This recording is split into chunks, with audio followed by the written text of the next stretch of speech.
Assalamualaikum warahmatullahi wabarakatuh.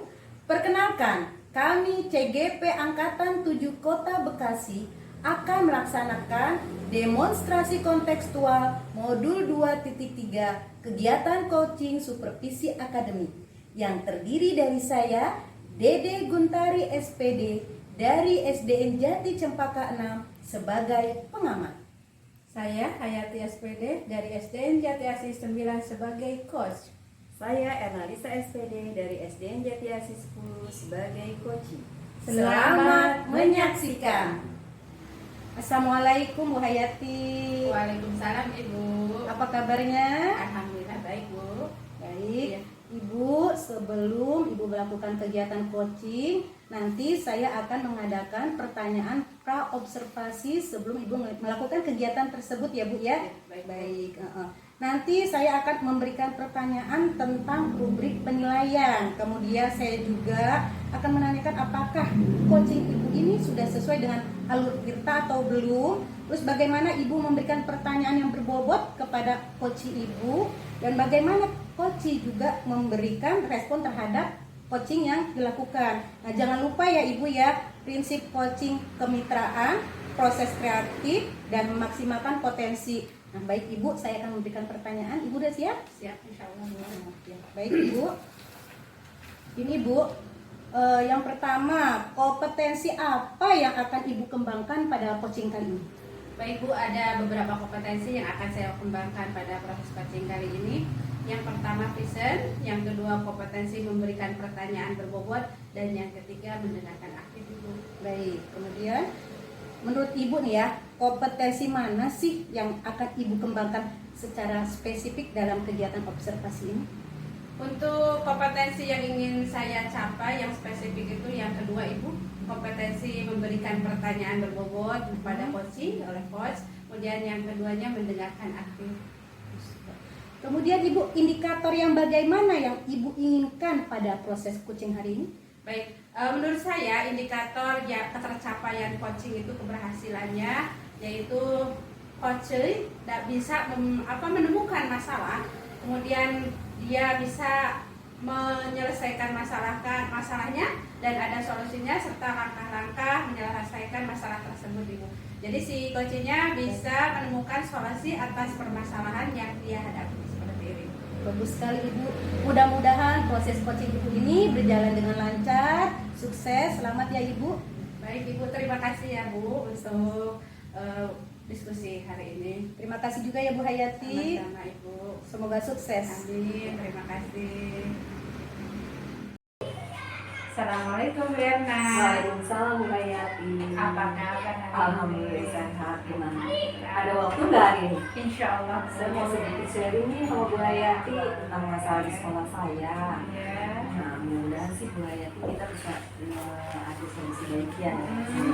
Ini Bu Hayati masalahnya sih tentang penjadwalan pembina acara ya di sekolah saya kan memang kondisi sekolahnya itu ada yang pagi dan siang. Nah, kebetulan ada kegiatan upacara berbeda tuh pembina yang sudah dijadwalkan ternyata tidak melaksanakan tugasnya. Nah, yang jadi masalah itu kan senior yang harus selalu menggantikan. Nah, yang terbiasa orang begitu, sedangkan harusnya kan jadwal itu dilaksanakan sesuai jadwalnya, jadwal yang sudah ditentukan oleh sekolah. Nah, itu sih masalah yang saya sama Bu Hayati. Baik Ibu, jadi masalah teman sejawat ya Bu, karena jawab bagian upacara yang efektif di situ ya. Tidak terlaksana. Baik Ibu, kira-kira apa ya yang ingin didapatkan dari percakapan kita sore hari ini? Yang ingin saya dapatkan sih bagaimana ya caranya solusinya agar apa yang sudah diinstruksikan kepala sekolah bahwa jadwal penyelenggara acara itu bisa berjalan dengan baik. Mungkin ada kendala-kendala dan hambatan, tetapi ya mudah-mudahan sih ada solusi baik sehingga hal itu bisa terlaksana. Semoga ya Bu ya. Amin, amin. Baik, Kira-kira menurut Ibu penyebabnya apa ya? Ada masalah seperti ini ya di sekolah itu, jadi pembina upacara memang sudah terjadwal, mereka tidak dilaksanakan. Ada banyak faktor sih yang menjadi kendala ya. Salah satunya mungkin kurang percaya dirinya si guru tersebut satu. Nah kemudian terkendala jadwal belajar yang memang ada shift pagi dan sore. Nah mungkin pada saat dia terjadwal guru siang, misalnya dia terjadwal di pembina, karena dia posisinya dulu siang, ternyata dia ya istilahnya harus datang pagi jam sampai sore sampai dia mengajar. Jadi itu yang menjadi menyebabkan saya kayak kalau ini kelamaan dong mungkin itu. Jadi sebenarnya rasa percaya diri yang kurang, kemudian kurangnya apa namanya pembinaan dari teman-teman yang lebih senior untuk guru yang juniornya, sehingga mungkin bisa meningkatkan percaya dirinya. Jadi memang masalah penanganan masih jawab ini agak urgen ya Bu ya, kita menyampaikan memang harus berhati-hati. Terutama tadi masalah percaya diri, kemudian kurang pembinaan dan terbentur jadwal ya. Yang siang memang harus datang pagi, agak riskan itu biasanya agak berat ya. Yang biasa datang siang kemudian diminta jadwal pembina di pagi hari, memang mereka biasanya agak apa ya, sebuah hal yang memberatkan untuk mereka. Latihan ya. Ya, memang betul. Kira-kira untuk kedepannya nih Bu, apa yang ingin Ibu capai atau Ibu inginkan dari mengenai masalah ini? Biasanya sih berharap jadwal yang memang sudah ditentukan kepala sekolah bisa terlaksana sesuai dengan tanggung jawab masing-masing guru, sehingga guru tersebut bisa melaksanakan tugasnya dengan baik. Satu, rasa kepercayaan diri guru juga meningkat. Istilahnya kan guru kan sudah biasa tampil di depan kelas ya, setidaknya dia mempunyai kekuatan lah untuk itu. Jadi saat tampil di upacara dia pembina kan udah biasa harusnya, cuma mungkin rasa percaya diri aja yang harus Sekali ya Bu ya untuk apa yang Ibu ingin capai. Nah, kira-kira kapan ya Bu akan dilaksanakan agar tujuan itu bisa tercapai dengan baik? Secepat mungkin ya Bu Hayati, karena melihat kondisi yang ada itu kasihan dengan guru senior yang selalu menggantikan guru junior yang masih belum percaya diri. Jadi yang jadi pembina itu lagi, apalagi kalau guru seniornya sudah sepuh. Iya, Kan kasihan dia setiap minggu harus dia lagi. Secepat mungkin lah. Awalnya saya ingin berdiskusi dulu dengan kepala sekolah untuk membicarakan tentang ini. Kemudian dengan kepala sejawat yang lainnya, bagaimana solusi baiknya, jadwalnya apakah dibuat ulang agar bisa terlaksana dengan baik. Apakah senior lebih dulu, nanti juniornya, apakah selang-seling. Jadi kita bisa kasih pembinaan bagi yang sudah biasa. Baik, dari rencana-rencana Ibu kira-kira yang prioritas yang mana ya agar segera terlaksana? Diskusi dengan kepala sekolah dulu untuk lebih meyakinkan agar kita punya penguatan yang lebih agar itu bisa terlaksana. Jadi awalnya diskusi dulu dengan kepala sekolah baik seperti apa. Kira-kira kapan ya akan dilakukan? Ya secepatnya lah, biar nanti di minggu mendatang sudah terlaksana. Jadi yang pertama Ibu akan berdiskusi dengan Ibu kepala sekolah ya, sehingga yang memang harus di situ wewenang beliau ya Bu ya, punya kekuatan kepada teman-teman kita ya, sehingga semuanya memang tupoksinya berjalan dengan baik ya Bu. Baik, saya doakan semoga solusinya berjalan dengan lancar ya Bu, bisa mengatasi masalahnya. Baik, kira-kira apa yang Ibu dapat dari percakapan sore ini? Alhamdulillah sedikit ada pencerahan ya, walaupun itu belum masih proses rencana, semoga nanti bisa terlaksana dengan baik. Masukannya itu dan sudah kita mudah-mudahan bisa jadi solusi dan tentunya bisa terlaksana. Terima kasih ya Bu Dayati sudah meluangkan waktunya, semoga bisa tercapai apa yang saya inginkan. Jadi memang kita harus bekerja sama dengan semua pihak ya, betul, terutama kepala sekolah, tenaga sejawat, betul, semuanya ada kondusif ya Bu ya. Saya doakan mudah-mudahan kedepannya solusinya segera dilaksanakan dan masalahnya segera teratasi ya Bu ya, dan sekolah juga mempunyai pembina yang sudah terjadwal setiap minggunya, tidak saling tunjuk, betul, dan tidak ya senior selalu gitu ya yang menggantikan. Baik, mungkin demikian ya Bu ya untuk percakapan sore ini. Mudah-mudahan Bu Hayati solusi sudah meluangkan sama-sama. waktunya. Semoga Iya. kita sama-sama. Ya, amin. Terima kasih Ibu. Assalamualaikum. Waalaikumsalam Bu Hayati. 3. Assalamualaikum Bu Hayati. Waalaikumsalam Ibu. Baik Ibu, saya akan melakukan pasca observasi setelah Ibu melakukan kegiatan coaching. Apakah Ibu sudah siap? Bismillah, sudah siap Bu. Mari Ibu ya. Ini Bu, apa saja sih yang menurut Ibu yang sudah Ibu lakukan pada saat kegiatan coaching? Barusan saya sudah melakukan kegiatan coaching, di mana kegiatan coaching itu sudah sesuai dengan alur tirta, di mana alur tirta itu sudah menentukan tujuan dari melakukan coaching, kemudian yang kedua identifikasi masalah, yang ketiga ada rencana aksi, dan yang keempatnya ada tanggung jawab. Seperti itu. Bagus sekali ya Bu ya. Nah jadi pada proses coaching ini sudah baik dan sesuai dengan alur tirta ya Bu ya, dan sudah memberikan pertanyaan yang baik sehingga sudah bisa menemukan masalah dan solusi yang sesuai dengan masalah yang dihadapi coachingnya, gitu ya Bu. Ya betul ya. Terus kompetensi apa sih yang ingin dikembangkan berdasarkan hasil coaching tadi? Baik, untuk kompetensi yang akan saya kembangkan ke depannya, saya lebih memahami lagi apa itu alur tirta dan mengimplementasikan penerapan dalam coaching, sehingga dalam coaching ke depannya saya bisa lebih baik lagi. Semoga Ibu bisa menerapkannya ya Bu ya di kehidupan nyata. Setelah kegiatan coaching ini jangan berhenti sampai di sini saja, tapi bisa dilanjutkan di kehidupan atau dipraktikkan di kehidupan sehari-hari ini ya. Mudah-mudahan semoga ya Bu ya.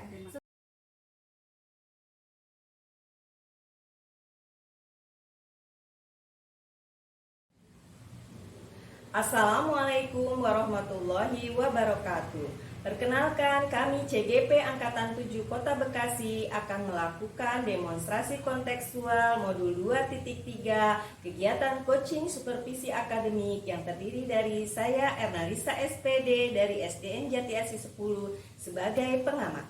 Saya Dede Guntari SPD dari SDN Jati Cempaka 6 sebagai coach. Saya Cucu Nur Hayati MPD dari SDN Jakastia 4 sebagai coach. Selamat menyaksikan.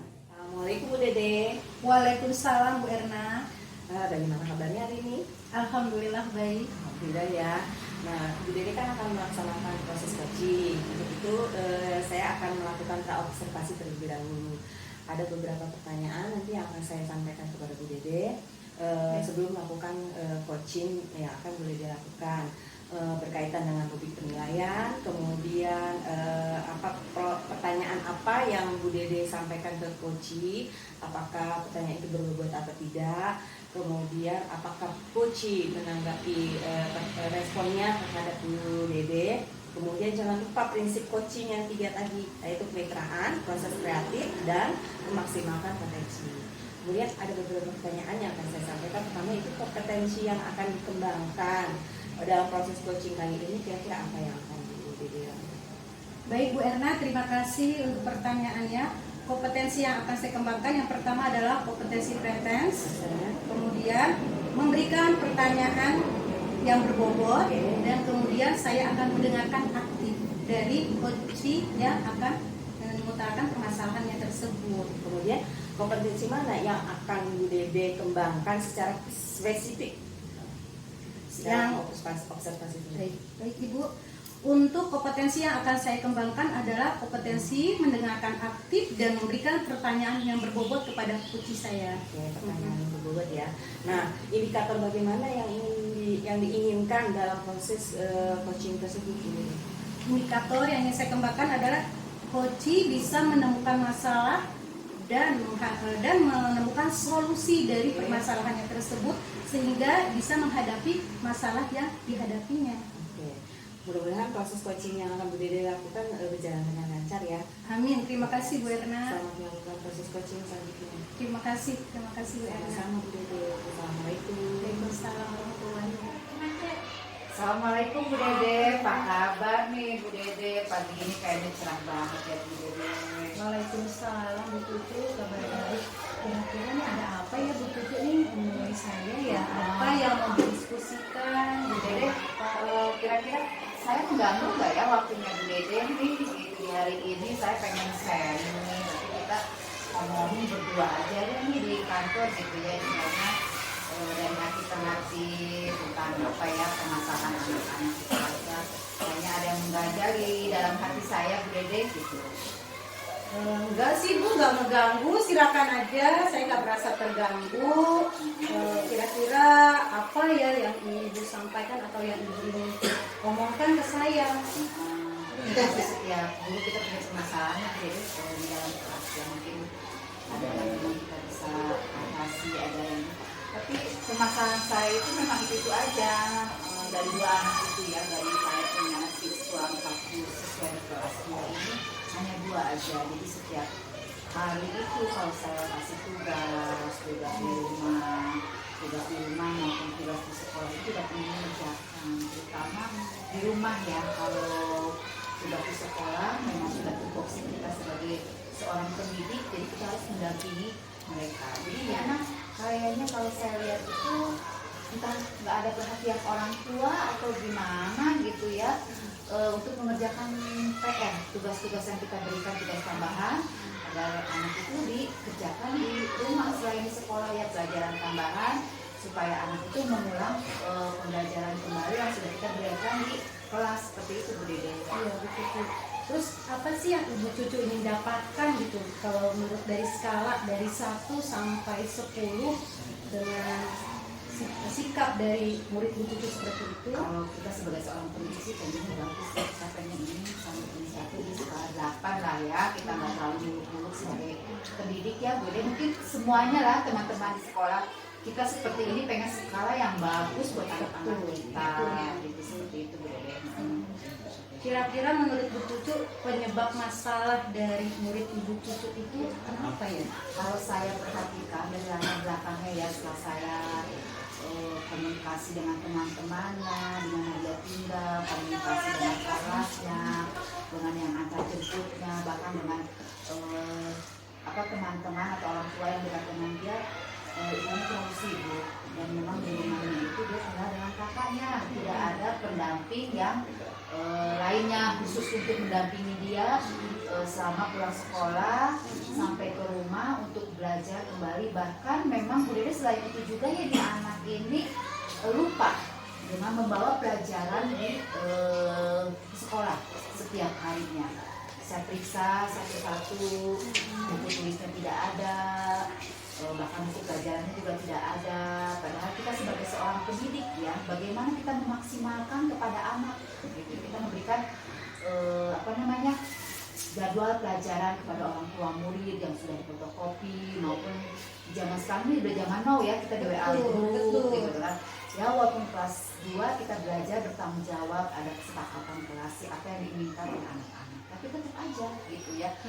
Bahkan udah sampai semester 2 ini tetap aja begitu ya, nggak ada perubahan ya. Kita sih sebagai seorang pendidik ya, terutama saya kepada anak-anak saya di kelas, pinginlah ada perubahan sedikit demi sedikit, walaupun itu hanya selangkah demi selangkah. Namanya kita mengatasi anak-anak itu ya, mendidik anak-anak itu tidak semudah membalikan telapak tangan ya, betul. Harus mulai dari pendekatan, itu proses. Apa sih yang diinginkan, terutama kan siswa-siswa kelas rendah ya, kelas 1, kelas 2, kelas 3 itu butuh pendekatan kita seperti itu. Betul. Menurut Bu Cucu, apa sih penyebab dari orang tua murid tersebut tidak peduli atau tidak mau mendalami kenapa anaknya bisa melakukan seperti itu? Kalau saya lihat bukan juga peduli sih, semua orang tua pasti ya peduli. Kita sih beberapa kali memanggil orang tua si anak itu ya. Mungkin faktor maaf ya, broken home kali ya Bu Dede gitu.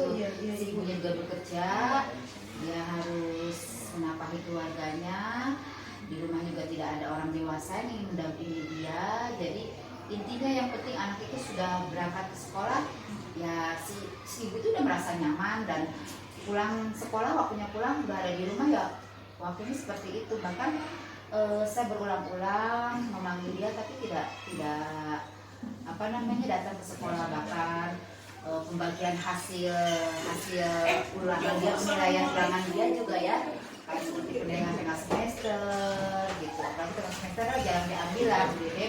Kalau pembagian hasil semester satu yang kemarin itu insya Allah walaupun berat juga dia mungkin karena membagi waktunya kurangnya membagi waktu antara anak-anak di rumah dengan pekerjaannya ya, jadi istilahnya double job sebagai seorang ibu juga sebagai kepala rumah tangga yang saya amati selama ini seperti itu. Karena mereka broken home ya Bu ya. Nah, menurut Bu Cucu itu apa reaksi dari permasalahan tersebut dengan adanya sikap orang tua seperti itu? Sebetulnya saya udah menggandeng anaknya itu memang anak yang sopan santunnya berkarakter sangat bagus sekali. Mungkin kalau saya untuk mengetahui juga maaf ya tidak ada anak yang bodoh tapi agak mungkin belum waktunya. Tapi untuk hal-hal yang lain yang mengenai fisik memang subhanallah ya Bu Dede itu saya angkat jempol kepada anak itu. Saya juga konsultasi dengan guru-guru bidang studi seperti guru agama, terus guru olahraga memang di tempat yang lain jadi selain anak yang saya gandeng orang tuanya juga terus guru olahraga memang di tempat yang lain jadi selain anak yang saya gandeng orang tuanya juga jadi komunikasi dua arah antara saya dan perhatiannya juga harus dua arah. Jadi ibu menggandeng anak serta orang tuanya. Nah, dari situ apa sih menurut ibu sikap apa yang ideal yang harus ibu harapkan atau ibu pengenin dari orang tua tersebut? Ya kalau ini saya pengen ada kontribusi dari orang tua dalam arti kontribusi di sini perhatian juga. Perhatian. Kita nggak bisa sebelah pihak dari pihak saya aja. Betul. Dari rumah tidak ada perhatian tidak akan sejalan apa yang kita inginkan supaya anak itu merubah kebiasaan yang tidak baik seperti itu. Dari perubahan itu ibu ingin berubah orang tua dan anaknya. Nah menurut ibu apa ya yang harus ibu Cucu lakukan gitu supaya orang tuanya itu bisa sesuai apa yang diinginkan Bu Cucu? Mungkin dipanggil berapa kali tidak datang ke sekolah atau menghadap saya akan datang ke rumahnya mungkin ya boleh ya. Bisa waktu saya bisa waktu ini ada di rumah mungkin saya akan berbincang-bincang apa sih kendala si ibu itu terhadap anak sehingga anak itu jarang menunjukkan tugas dengan alasan lupa, alasan bundanya pulang malam, alasan tidak ada yang mendampingi di rumah. Nah untuk kedepannya kira-kira untuk mengatasi masalah ini rencana-rencana apa saja yang akan Bu Cucu lakukan? Ya selain saya datang ke rumahnya juga mungkin saya lebih maksimal lagi beri perhatian memberikan jam-jam longgar saya kepada dia gitu ya jadi buat jam pelajaran di kelas seperti itu ya jam-jam tambahan seperti itu mungkin ya komitmen saya. Assalamualaikum Bu Dede. Waalaikumsalam Bu Erna. Bagaimana proses coaching yang telah Bu Dede lakukan berjalan baik? Alhamdulillah sudah berjalan dengan baik. Nah, pasca observasi kali ini ada beberapa pertanyaan yang ingin saya sampaikan. Pertama, apa saja yang sudah Ibu lakukan pada saat melakukan coaching terkait indikator yang diinginkan? Pada saat kegiatan coaching, saya sudah melakukan alur tirta dengan kegiatan tujuan, identifikasi, rencana aksi, dan tanggung jawab. Dan kemudian saya juga melakukan alur tersebut agar coaching tersebut bisa menemukan permasalahannya dan solusinya. Berarti alur kita sudah dilaksanakan dengan baik ya Bu? Alhamdulillah sudah Bu. Menurut pengamatan saya sebagai seorang observer, coaching yang Bu Dede lakukan sudah cukup baik, sudah mengikuti alur kita. Nah, untuk pertanyaan selanjutnya dari yang sudah dilakukan, kompetensi yang ingin dicapai berdasarkan kegiatan coaching yang Bu Dede lakukan kira-kira apa? Saya ingin mendalami dan lebih memahami alur tirta tersebut untuk kegiatan coaching kedepannya Bu. Nah, supaya dapat lebih baik di kegiatan-kegiatan coaching saya selanjutnya. Berarti diharapkan coaching selanjutnya akan lebih baik lagi ya Bu Dede untuk coaching yang akan Bu Dede lakukan ke depannya. Betul. Mudah-mudahan nanti bisa terlaksana dengan baik ya Bu Dede coaching selanjutnya. Terima kasih telah melaksanakan coaching. Semoga kita bisa melakukan coaching. Amin, amin. Semoga kedepannya saya bisa melakukan kegiatan coaching lebih baik dari sekarang. Amin, Terima kasih, Bu. amin. Sama-sama Bu Dede. Assalamualaikum. Waalaikumsalam. Terima kasih Bu Erna. Sama-sama.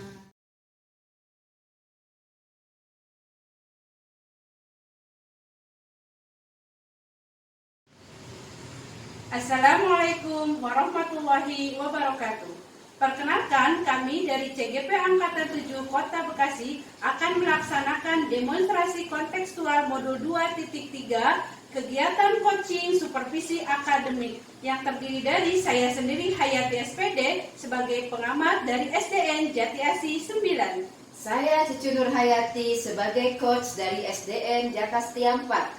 Saya Dede Guntari SPD sebagai coaching dari SDN Jati Cempaka 6. Selamat menyaksikan. Udah, siap. Assalamualaikum Bu Cucu. Waalaikumsalam. Bu Dede, silakan masuk. Ayo. Ya Ibu, terima kasih Bu. Apa kabar Bu Dede? Alhamdulillah Ibu baik. Ada apa nih? Bikin kaget saya pagi-pagi udah datang ke kantor saya. Iya Bu, ini ada yang mau saya bicarakan. Oh iya, silakan, boleh. Tentang apa nih kira-kira Bu Dede? Terima kasih ya Ibu untuk waktunya. Ini saya mau membicarakan tentang pembelajaran berdiferensiasi yang saya integrasikan dengan PSE Ibu. Oh iya, nggak apa-apa Bu Dede. Ada masalah apa nih kira-kira Bu Dede? Jadi begini Ibu, niat saya menemui Ibu ini ingin mendiskusikan bahwa saya akan menerapkan pembelajaran berdiferensiasi dengan mengintegrasikan PSE Ibu. Wah, menarik sekali Bu Dede. Jadi Bu Dede menemui saya ingin membicarakan tentang pembelajaran sosial emosional. Kira-kira di mana nih yang akan dibahas oleh Bu Dede? Iya Ibu, ini berkenaan dengan pembelajaran yang saya integrasikan di kelas. Saya nanti akan mengaplikasikannya Bu. Wah, menarik sekali nih topiknya Bu Dede. Ya, ngomong-ngomong, kalau boleh saya tahu nih Bu Dede, diimplementasikan terkait pembelajaran sosial emosional di kelas ya. Terus bagaimana alurnya nih Bu Dede? Jadi begini Bu, kemarin itu kan saya sudah dapat pembelajaran dari Bu Jumiati ya Bu ya, tentang pembelajaran sosial emosional. Ya, Nah, terus ini niat saya akan mengintegrasikan 5 kompetensi sosial emosional ini dalam RPP saya, baik di kegiatan pendahuluan, kegiatan inti maupun penutupan Bu. Nah, nanti di kegiatan pembukaan ini Bu, pendahuluan ini saya akan memberikan sambutan yang hangat, kemudian di kegiatan inti nanti akan saya berikan pembelajaran yang bermakna, kemudian kegiatan penutup saya akan memberikan penutupan yang optimistik serta refleksif. Jadi jadi nih Bu Dede sudah mengintegrasikan pembelajaran sosial emosional di dalam RPP nih yang terbagi ke dalam 3 kegiatan, betul kan? Di awal, inti, dan akhir. Yang di dalamnya sudah mencakup 5 KSE ya Bu Dede, betul? Nah, kira-kira nih bagaimana perasaan Bu Dede sesudah mengintegrasikan pembelajaran sosial emosional ini? Senang Bu, saya senang sekali setelah semuanya saya persiapkan dengan lancar.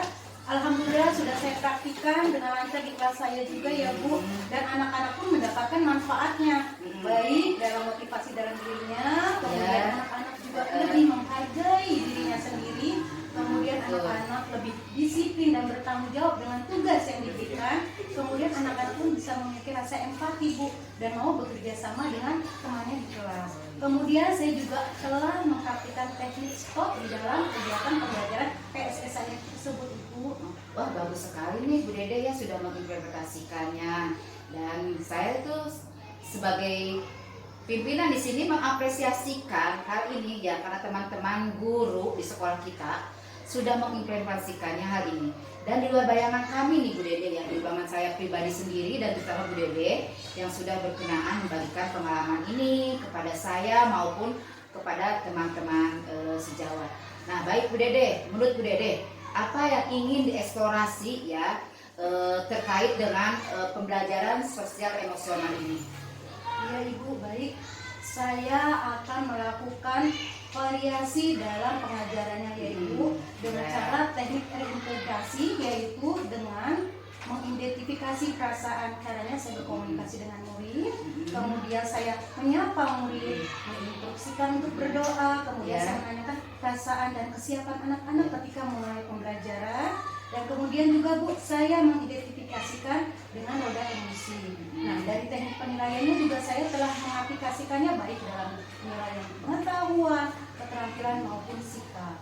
Wah, keren nih, bagus sekali Bu Dede. Jadi Ibu ingin menerapkan pembelajaran sosial emosional ini dengan mengintegrasikan dalam pembelajarannya, betul tidak? Betul. Kira-kira selain itu ada nggak pilihan lain? Tidak, barangkali mungkin ada pilihan lain selain PSE ini yang akan diterapkan di kelas maupun di sekolah kita, apa Bu Dede? Saya memiliki alternatif lain ya Ibu, dengan cara saya memberikan suasana yang hangat di kelas, yaitu dengan cara merancang kegiatan dengan memberikan lingkungan yang kondusif, aman dan nyaman untuk anak-anak di kelas Ibu. Contohnya saya akan membuat pojok baca Ibu seperti itu. Karena dengan adanya pojok baca itu Bu, kita akan melatih anak-anak dari segi rasanya, melatih keindahannya. Bagaimana sih anak-anak mencintai sesuatu dengan merawat kelasnya tersebut dengan ada pojok baca ini kan ya Bu ya. Anak-anak kan kita sediakan juga buku-buku bacaan yang sesuai usianya, buku cerita, tidak hanya buku pelajaran. Karena anak-anak mungkin udah jenuh dengan buku pelajaran. Nah, kita berikan juga buku-buku cerita, buku bergambar. Nah, anak-anak ketika di sela-sela pembelajaran saya berikan kesempatan untuk membaca buku-buku yang dia minati. Seperti itu Bu. Wah, saya terharu sekali nih diskusi pagi ini dengan Bu Dede ya. Jadi Bu Dede itu ingin mengimplementasikan pembelajaran sosial emosional itu berdasarkan lingkungan yang memang benar-benar kondusif bagi murid ya, begitu Bu Dede? Betul sekali Bu. Saya ingin menciptakan bahwa sekolah itu sebagai rumah kedua bagi mereka. Ya, betul. Jadi kita tuh harus memberikan kenyamanan kepada murid-murid di kelas, di sekolah. Tapi selain itu juga, selain kepada murid juga memberikan kepada kenyamanan kepada teman-teman sejawat begitu ya. Nah, yang ingin saya tanyakan nih Bu Dede dengan kelanjutan diskusi kita kali ini, kira-kira apa nih yang ingin dilakukan setelah diskusi ini? Ya, kita yang berdiskusi ini berdua. Selanjutnya ke depannya, Bu Dede apa yang ingin dilakukan Bu Dede? Niatnya mulai minggu depan Ibu, saya akan membuat pojok baca bersama anak-anak, dan tentunya saya juga akan mengajak teman-teman atau rekan sejawat di sekolah untuk ikutan yuk di kelasnya masing-masing membuat pojok baca seperti itu Bu. Oh begitu ya Bu Dede ya. Terus Bu Dede nih, saya ingin tanya kembali nih Bu Dede, selain membuat pojok baca yang menyediakan buku bacaan sesuai kebutuhan murid, tentunya ya sekolah kita kan sudah menyediakan ya Bu Dede ya buku-buku itu. Kira-kira untuk penambahan memperkaya murid-murid di pojok baca itu apa coba? Misalnya apa yang ingin ditambahkan di dalam pojok baca itu, selain kita kan sudah memang ada bantuan buku-buku bacaan, buku-buku pelajaran, kira-kira tambahannya dari mana lagi nih kira-kira Bu Dede? Saya akan mencoba membuat di pojok baca itu adalah hasil kreativitas anak-anak. Anak-anak yang memiliki kreativitas dalam menggambar atau mewarnai atau membuat suatu barang-barang karya-karya menurut kesukaan mereka masing-masing, nanti akan saya tampilkan di pojok baca itu Bu. Nanti saya bilang di situ adalah pojok kreasi anak. Saya akan buat, jadi anak-anak selain kognitifnya, kita juga akan mulai seninya atau rasanya, psikomotoriknya juga akan kita latih di situ Bu. Ya, ya mungkin kurang lebih demikian kali ya Bu Dede ya. Nah kira-kira apa nih yang perlu Ibu lakukan sehingga pembelajaran sosial emosional ini bisa berjalan dengan baik nih Bu Dede? Gitu. Kira-kira apa yang Ibu ingin lakukan? Untuk mulanya, awalnya saya akan membuat RPP terlebih dahulu Bu. Saya akan membuat rencana pelaksanaan pembelajaran PSE ini. Kemudian juga saya akan mencoba untuk berdiskusi dengan Bu Erna. Kebetulan saya dengar Bu Erna sudah mempraktikkan PSE ini Bu. Oh jadi Bu Dede mau buat rencana tentang pembelajaran itu gitu ya. Betul. Nah tadi kan Bu Dede menyebutkan Bu Erna yang akan membantu ya, membantu agar RPP Ibu bisa berjalan dengan baik apa yang diharapkan oleh Ibu. Nah di sini kira-kira kapan nih Bu Dede akan membuat rencana itu? Niatnya mulai besok Bu, saya akan menemui Bu Erna terlebih dahulu. Nanti saya juga akan mengkonsultasikannya dengan Bu Erna, lalu saya terapkan.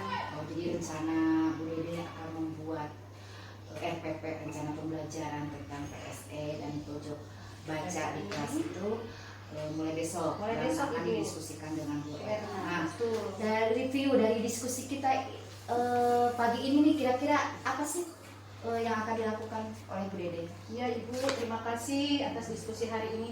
Saya merasa setelah saya berdiskusi dengan Ibu, hati saya lebih tenang, jalan saya merasa lebih jelas, saya juga lebih bersemangat. Kemudian juga implementasi dari kegiatan PSE ini Bu, nanti akan saya terapkan, dan yang paling mudah besok saya akan mulai dengan membuat RPP terlebih dahulu dengan mendiskusikannya dengan Bu Erna. Wah, kebetulan ya selamat ya Bu Dede sudah memiliki gambaran yang jelas. Jangan lupa untuk menghubungi saya kalau memang butuh bantuan dan support dari saya. Kapanpun Bu Dede butuh bantuan dan support dari saya siap sedia sebagai pimpinan di sini. Baik Ibu, terima kasih atas support dari Ibu. Oh ya, kebetulan waktu istirahat sudah selesai dan saya pun harus kembali beraktivitas bekerja. Kebetulan banyak pekerjaan yang harus saya selesaikan hari ini. Iya betul Ibu, saya izin untuk beraktivitas kembali. Saya minta maaf dan terima kasih banyak sudah mensupport saya sampai selama ini. Terima kasih ya Bu Cucu. Sama-sama Bu Dede, mari kita bekerja sama, konsultasikan selain dengan Bu Erna, dengan teman-teman sejawat yang lain. Mungkin ada teman-teman yang lain yang tidak mengerti tentang pembelajaran sosial emosional. Adalah untuk membangun sekolah kita supaya sekolah kita maju, sama-sama kita berkolaborasi. Ya. Siap Ibu, siap Ibu. Terima kasih banyak Ibu. Ya. Saya pamit dulu Ya, Ibu. mangga, Terima silakan, kasih Bu Dede. banyak. Iya, iya. Assalamualaikum warahmatullahi wabarakatuh. Waalaikumsalam warahmatullahi wabarakatuh.